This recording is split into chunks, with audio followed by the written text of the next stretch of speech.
નમસ્કાર મિત્રો, જોબશ્રી તે યુટ્યુબ ચેનલ પર આપ સૌનું ફરીવાર એક નવા વિડીયોમાં હાર્દિક સ્વાગત છે। મિત્રો, આજે આપણે વિડીયોમાં જોવાના છીએ સેન્ટ્રલ બેંક દ્વારા જે નવી ભરતીની જાહેરાત કરવામાં આવી છે તેની ડિટેલ વિશે। મિત્રો, આ ભરતીમાં એજ્યુકેશન ક્વોલિફિકેશન છે તે 10 પાસ માંગવામાં આવ્યું છે। પગારની વાત કરીએ તો પગાર તમને 38,000ની આસપાસ સુધી મળવાપાત્ર રહેશે। આ ભરતી માટે ભાઈઓ અને બહેનો બધા એપ્લાય કરી શકે છે જેમની ઉંમર 20 વર્ષથી લઈને 45 વર્ષ સુધીની હોય। તો મિત્રો, આજે આપણે આ વિડીયોમાં જોવાના છે સેન્ટ્રલ બેંક ઓફ ઇન્ડિયા દ્વારા જે નવી ભરતીની જાહેરાત કરવામાં આવી છે તેની સંપૂર્ણ માહિતી। જો તમને આ વિડીયો પસંદ આવે તો વિડીયો લાઈક કરજો, શેર કરજો અને આ ચેનલ પર પહેલી વખત આવ્યા હોય તો ચેનલ સબસ્ક્રાઇબ કરી લેજો જેથી આવનાર નવા વિડીયોની માહિતી આપ સુધી પહોંચી શકે। તો આપણે જઈશું સેન્ટ્રલ બેંક ઓફ ઇન્ડિયા દ્વારા જે નવી ભરતીની જાહેરાત કરવામાં આવી છે તેની ડિટેલ ઉપર અને સંપૂર્ણ માહિતી મેળવીએ। તો મિત્રો, આપણે આવી ગયા છે સેન્ટ્રલ બેંક દ્વારા જે નવી ભરતીની જાહેરાત કરવામાં આવી છે તેની ડિટેલ ઉપર અને વેકેન્સીનું નામ છે સેન્ટ્રલ બેંક વેકેન્સી 2025। ઓર્ગેનાઇઝેશનનું નામ છે સેન્ટ્રલ બેંક ઓફ ઇન્ડિયા દ્વારા ભરતી છે તે બહાર પાડવામાં આવી છે।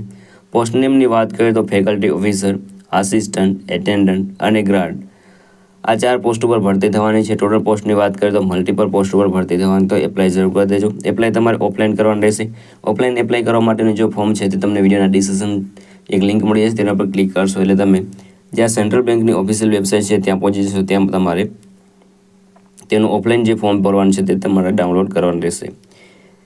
કોણ કોણ એપ્લાય કરી શકે છે? તો ઓલ ઇન્ડિયાના મેલ ફિમેલ આ ભરતી માટે એપ્લાય કરી શકે છે। એજ લિમિટની વાત કરીએ તો 20 વર્ષથી લઈને 45 વર્ષ સુધીના કેન્ડિડેટ આ ભરતી માટે એપ્લાય કરી શકે છે। એપ્લિકેશન ફીની વાત કરીએ તો તમે કોઈ પણ કેટેગરીમાં આવતા હોય તો પણ તમારે કોઈ પણ જાતની એપ્લિકેશન ફી છે તે ભરવાની રહેતી નથી। સિલેક્શન પ્રોસેસની વાત કરીએ તો ઇન્ટરવ્યૂ દ્વારા તમારું સિલેક્શન થશે, કોઈ પણ એક્ઝામ અથવા તો પરીક્ષા આપવાની રહેશે નહીં।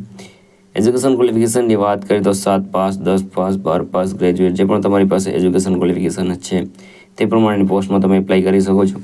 અગત્યના ડોક્યુમેન્ટની વાત કરીએ તો passport size photograph, signature, Aadhaar card, education certificate, caste certificate અને એજ પ્રૂફ આટલા ડોક્યુમેન્ટ તમારી પાસે હોવા જોઈએ। કઈ રીતે એપ્લાય કરી શકો છો? તો મિત્રો, વિડીયોના ડિસ્ક્રિપ્શનમાં તમને એક લિંક મળી જશે, તેના પર ક્લિક કરશો એટલે તમે આ સેન્ટ્રલ બેંક ઓફ ઇન્ડિયાની જે ઓફિશિયલ વેબસાઇટ છે ત્યાં પહોંચી જશો। ત્યાં તમારે ત્યાંથી જે એપ્લિકેશન ફોર્મ છે તે ડાઉનલોડ કરી લેવાનું રહેશે અને તેમાં જે પણ ડોક્યુમેન્ટ રિક્વાયર્ડ બધા એટેચ કરીને ફોર્મ તમારે સેન્ડ કરી દેવાનું રહેશે। અગત્યની તારીખોની વાત કરીએ તો starting date four apply online already start થઈ ગયું છે, તમે આજે જ એપ્લાય કરી શકો છો। લાસ્ટ ડેટની વાત કરીએ તો 4 સપ્ટેમ્બર 2025 સુધી તમારે એપ્લાય કરી દેવાનું રહેશે। અગત્યની લિંકની વાત કરીએ તો જે ઓફિશિયલ નોટિફિકેશન છે તે તમને વિડીયોના ડિસ્ક્રિપ્શનમાં મળે ત્યાં તમે ડાઉનલોડ કરી શકો છો।